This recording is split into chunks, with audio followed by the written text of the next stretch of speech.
Zero থেকে hero হওয়ার গল্প তো অনেক শুনেছো, কিন্তু আজকে যে কথাটা বলবো সেটা হচ্ছে হিরো থেকে জিরো হওয়ার গল্প। তো সেটা হচ্ছে তোমার আমার সবার প্রিয় পশ্চিমবাংলা। এই পশ্চিমবাংলা স্বাধীনতার সময় বা স্বাধীনতার পূর্ববর্তী সময়ে সারা ভারতের মধ্যে 1 নম্বরে ছিল। জিডিপি 40% ছিল সারা ভারতের মধ্যে, রাজ্যগুলির মধ্যে। তো সেটা আজ আসে থামিছে 5.5%। তো এই শস্য শ্যামলা পশ্চিমবাংলা আর এই যে আমাদের ইন্ডাস্ট্রিয়াল পশ্চিমবাংলা, এটা ধ্বংস হইলো কি করে? এক সময় সারা ভারত থেকে মানুষ কাজের জন্য পশ্চিমবাংলা আসতো, আর আজকে পশ্চিমবাংলার ছেলে মেয়েরা গুজরাট মহারাষ্ট্রে যাচ্ছে। তো পশ্চিমবাংলা এটা কিভাবে ধ্বংস হইলো?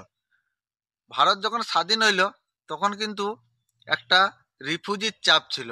পূর্ব বাংলা থেকে অনেক রিফিউজি এই পশ্চিম বাংলায় চলে আসে, কিন্তু পশ্চিম বাংলা শস্য শ্যামলা হওয়ার ফলে এই রিফিউজির চাপ কিন্তু সামলালে। আর এই স্বাধীনতার পরে সব থেকে বড় শিল্প ছিল স্বাধীনতার পরে বা স্বাধীনতার পূর্ববর্তী সময়ে পাট শিল্প।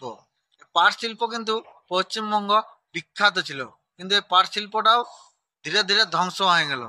স্বাধীনতার পরে যে বাংলা ভাগ হয়ে গেল, ভাগ হয়ে যাওয়ার ফলে যে পাট শিল্পের যে কারখানা গিলা সেটা পশ্চিমবঙ্গের ভাগে পড়েছিল, আর যে র মেটেরিয়াল গিলা মানে যেখানে কাঁচামালটা উৎপন্ন হয় সেইগুলা বেশিরভাগ পড়েছে বর্তমান বাংলাদেশের ভাগে।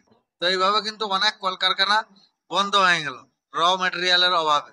তখন কিন্তু অনেক মানুষ কি করবে, পেটের জ্বালায় গুজরাট মহারাষ্ট্রয় চলে গেল। তারপর সরকারও অনেক রেভিনিউ বাড়ায় নিয়েছিল পাট জাতীয় দ্রব্যের উপর। ফলে কি হলো, সাধারণ মানুষ পাট জাতীয় দ্রব্য কিনতে পারলো না। লাইলনের সস্তা দ্রব্য চলে এলো, সেই লাইলনের সস্তা দ্রব্য মানুষ বেশি পরিমাণে কিনতে শুরু করলো। ফলে কিন্তু পাট শিল্পের অধঃপতন ঘটতে শুরু করলো। কেন্দ্রে ছিল কংগ্রেস সরকার আর রাজ্যে ছিল কংগ্রেস সরকার। এই দুটা সরকারের কোন সরকারে কিন্তু পশ্চিমবঙ্গের শিল্প উন্নয়নের জন্য এমন কিছু করে নাই, বরঞ্চ এমন কিছু করেছে যেটা পশ্চিমবঙ্গকে ধ্বংসের পথে নিয়ে গেছে। 1952 সালে সরকার এমন একটা কাজ করেছিল যে সারা ভারতের কারখানার কাঁচামাল নিয়ে যাওয়ার জন্য রেলে করে সারা ভারতের যেখানেই নিয়ে যাও তোমাকে একই ভাড়া দিতে হবে। তো শিল্পপতিরা কি করলো, একই ভাড়া পাওয়ার ফলে উড়িষ্যা বা ঝাড়খণ্ড থেকে কাঁচামাল আনতে পশ্চিমবঙ্গায় যে টাকা খরচ হইতো সেই একই টাকায় কিন্তু গুজরাট বা মহারাষ্ট্রে নিয়ে যেতে পারলো।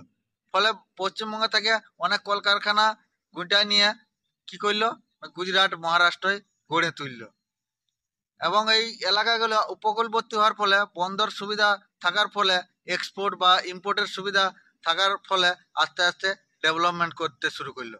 কিন্তু কেন্দ্র সরকার বা রাজ্য সরকার কেউ যে আমাদের যে পোর্ট এরিয়া হলদিয়া পোর্টের উন্নয়নে কিন্তু তেমন একটা কোনো কাজ করে নাই। ওর ভারত তিনটা যুদ্ধ জড়ায়। প্রথমটা হচ্ছে 1962 সালের চীন যুদ্ধ, তারপর 1965 সালে পাকিস্তানের সাথে যুদ্ধ, 1971 সালে আবার পাকিস্তানের যুদ্ধ। এই তিনটা যুদ্ধের ফলে ভারতের অর্থনীতি কিন্তু অনেকাংশে কমে যায়, অর্থনৈতিক উন্নতি। তো এই উন্নতি কমে যাওয়ার ফলে ভারতের যে ডেভেলপমেন্ট মানে রোডের কাজ বা রেলের কাজ এগুলা কিন্তু কমে যায়, আর পশ্চিমবঙ্গেও এই কাজগুলা বন্ধ হয়ে যায়। তো পশ্চিমবাংলায় অনেক মানুষ সেই সময় ইঞ্জিনিয়ারিং শিল্পের সাথে জড়িত ছিল, তারা কিন্তু বেকার হয়ে যায়। তারা কি করে ধীরে ধীরে বেঙ্গালুরু মুম্বাই পাড়ি দিতে শুরু করে। এরপর আসে বামফ্রন্ট সরকার। তো এই বামফ্রন্ট সরকার আসার পরে অনেকে হয়তো বুক বানিয়েছিল উন্নতি হবে, কিন্তু এই বামফ্রন্ট সরকারও পশ্চিমবাংলায় শিল্পের উন্নতির জন্য এমন কিছু কাজ করে নাই যাতে পশ্চিমবাংলার শিল্পে উন্নতি হয়, বরঞ্চ ওরা এমন কিছু কাজ করেছিল যাতে ক্ষতি হয়েছে। কারখানা বেসরকারি যে কারখানা গড়ে উঠবে সেগুলা কিন্তু সরকারি সাহায্য বন্ধ করে দেয়। ফলে কারখানা মালিকরাও নতুন করে কারখানা গড়ে তুলে নেয় পশ্চিমবাংলায়, বা যারা ছিল তারাও কিন্তু পালিয়ে গেছে মুম্বাই বা গুজরাটে। এরপর আসছিল নকশাল আন্দোলন। এই নকশাল আন্দোলনও কিন্তু অনেক বড় বড় শিল্পপতিকে কলকারখানার মালিককে চমকানো হয়েছে। তো এর ফলে অর্থ আদায় করা হয়েছে, এর ফলে অনেকে বাংলা ছেড়ে পালাই গেছে।